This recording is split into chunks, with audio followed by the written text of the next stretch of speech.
Ellie? Violence is not the answer negative. Thank you. If y'all make sure you speak up too, especially with the heat or what have you being on.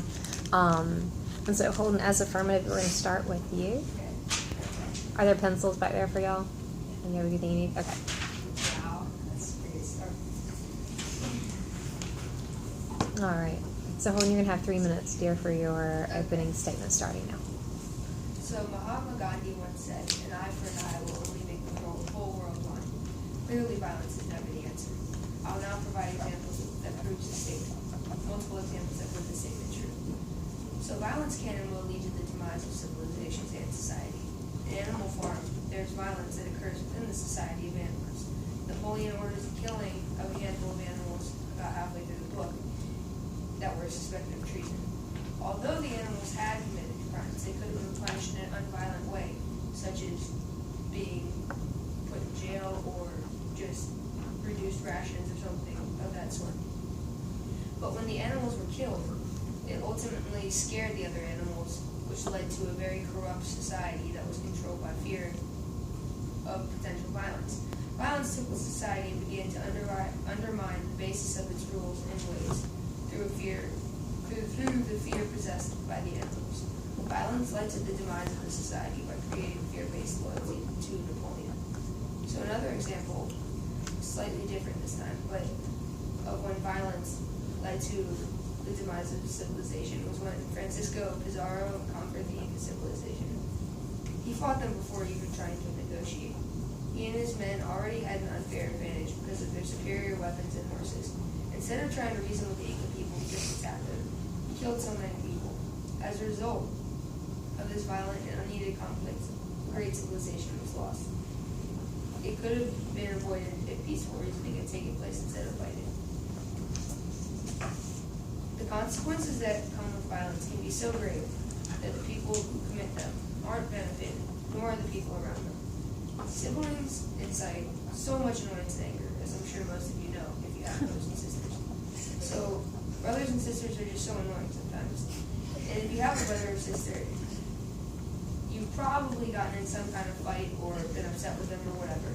But if you got in a big fight, you should just try to talk it out, because if you hit them or you did something mean or really bad, then you'll get in trouble, and then your brother or sister's going to be crying, and that's never good. And so you just don't benefit, and they don't benefit either. Again, in this next example, no one benefits from the acts of violence, and there are consequences. So if any of you play sports, contact sports at least, they're typically inherently physical. But there is a level of violent physicality that's not tolerated. If you're too violent and physical, you might injure another player, you might get penalized. If you hurt someone, you could perhaps get kicked from the team, get suspended, get whatever, benched. You might lose a scholarship if you're at a high school level or collegiate level. And ultimately, it doesn't benefit you or anyone else. And when the stakes are high, losing a scholarship or getting kicked off the team or whatever may happen is very detrimental. Time. Ellie, you're going to have 2 minutes to cross-examine Holden. Holden, come back, sweetheart. Come back, Holden. Oh, That's okay. That's why we're here. So Ellie, you have 2 minutes to cross-examine Holden on this topic starting now. Do you think that you are always achieving a goal without violence? yes. So do you believe that we're making progress? No. So are you saying that it wouldn't be deemed fit to use violence in certain scenarios? Yes. So in the Berlin Conference, for example, was Africa, the effects of this, was Africa not taken over by violence? It was taken over with violence, but it shouldn't have been taken over in the first place. It shouldn't have. The country shouldn't have done to the European countries did. They should have been able to have their own government or whatever. So are you saying that a peaceful treaty should not have happened because this led to taking over of Africa? Yes. So do you believe that violence would be the answer to some disagreement in some case? No. So could you give an example of when violence would not be the answer to disagreement? Also, in World War I, when Gavrilo Princip assassinated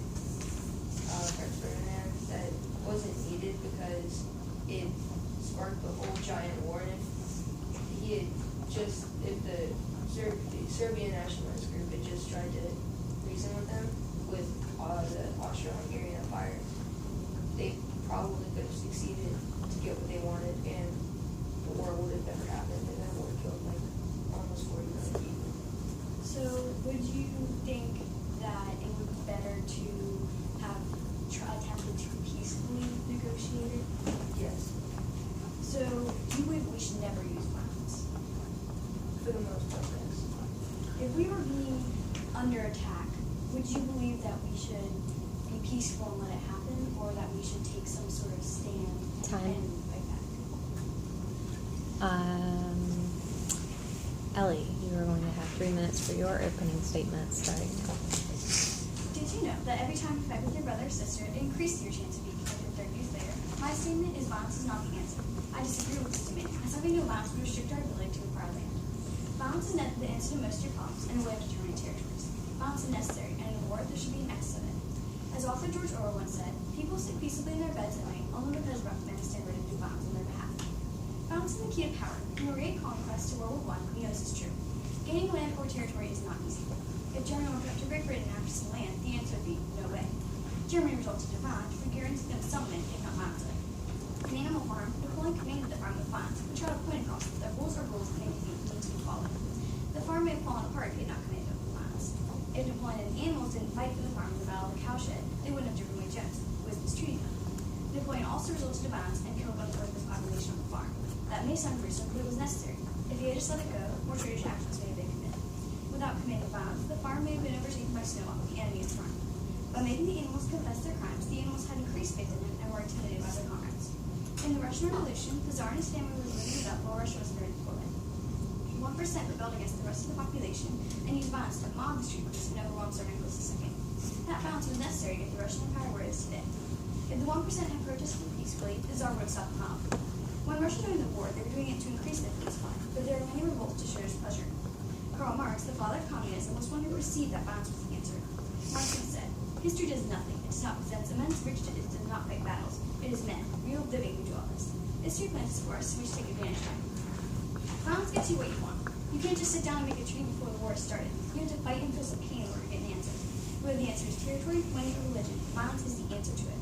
When the Spanish were conquering the Inca, they were able to gain wealth and agriculture from them, and using violence was the only way to conquer the civilization. When the Spanish conquered the Inca, they recovered so much gold that 5 million pesos was sent to Spain each year. When Spain was able to mine all their jewels, they mined 70% of the gold in the world and around 80% of the silver. With one act of violence, the Spanish got all they wanted: money and land. The effect of the conquest in the Old World changed the ability to trade west in the New World. The effect of the Spanish conquering 2 civilizations with the start of the wealth that they controlled. They now had enough money and resources to take control of both governments and be able to rule from long distance. Spanish wealth increased dramatically with shiploads of silver and gold from the Incas. The Spanish achieved power accidentally, though the impact they have made on the world is irreversible. They are now a large amount of land with a language that includes 427 million people. By one act, there is a huge impact. All in all, violence is the answer to solving large world problems. Wars have been fought to save our lives, and without violence, we wouldn't be here today. Remember, the sword makes more of a statement than the pen does to make a real impact on people's lives. Violence is the key to both power and getting what you want. Violence is the answer. Thank you. I now stand ready for cross-examination. Alright. Holden, you have 2 minutes to cross-examine Ellie, starting now. So do you think that there are ever circumstances where violence is not necessary, but can be solved by negotiation? Well, I would believe that treaties are something that does not use violence, but the thing that leads to a treaty is the war, which is using violence to basically solve the majority of the problem. Do you ever think that before a war you could, that if you saw something, saw a war coming, you could try to peacefully negotiate your way out of the war? I feel like this has happened where there have been tensions rising between different countries, but I don't believe that peace would be the answer to that. It never has been.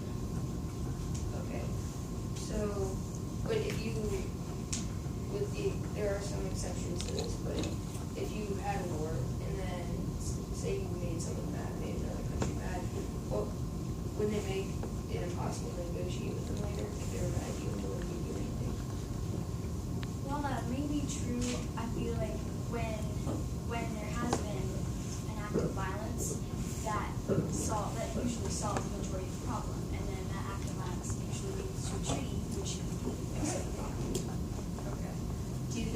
violence is always effectively where the joker is won. Yes. Okay. In general, do you think that violence outshines negotiation and coming to terms of agreement or peace? I think in the majority of cases, yes.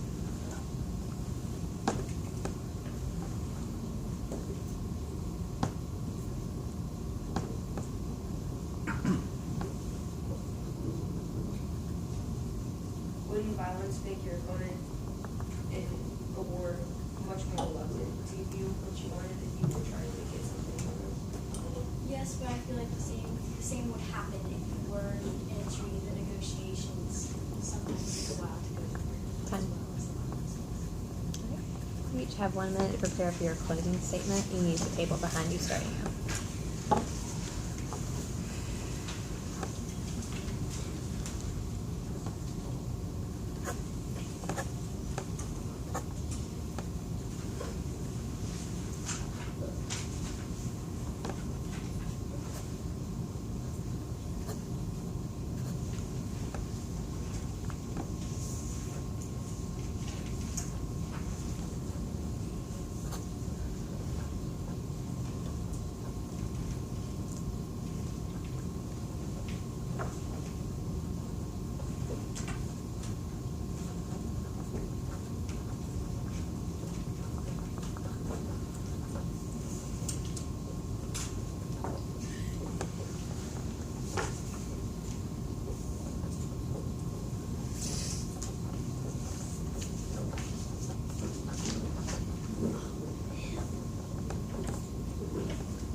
All right, my dears.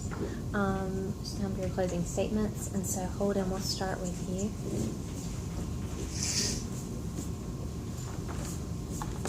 You have 1 minute, my dear, for your closing, starting now.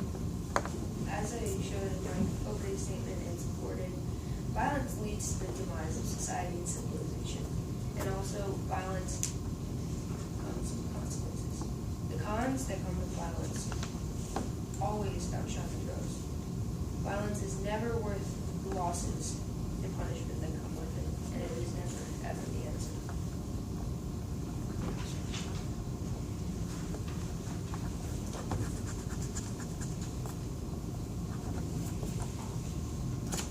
All right, Ellie, you have 1 minute for your closing, starting now.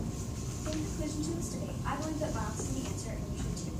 My opponent stated that violence tends to increase the dramaticity of the situation, but he also agreed that violence is one of the ways to solve the problem of the treaty that comes after. Why deny when we know the answer to world problems is war and the answer to treaty is political violence? Eva Tari Quran, a famous actress and leader of Argentina, believed this too. She once stated, answer violence with violence. If one of us falls today, 5 of them will fall tomorrow. If you get hit, retaliate, because violence is the key to power and getting what you want. Napoleon committed animal farm with violence, and he was able to maintain the control of the animals by using violence. Wars have been fought to save our lives. Without violence, we wouldn't be here today. Without the Spanish conquering the Inca, they wouldn't be the rich society that they have become. Violence makes more of an impact on people's lives than just reading about it, and this shows how violence is the answer.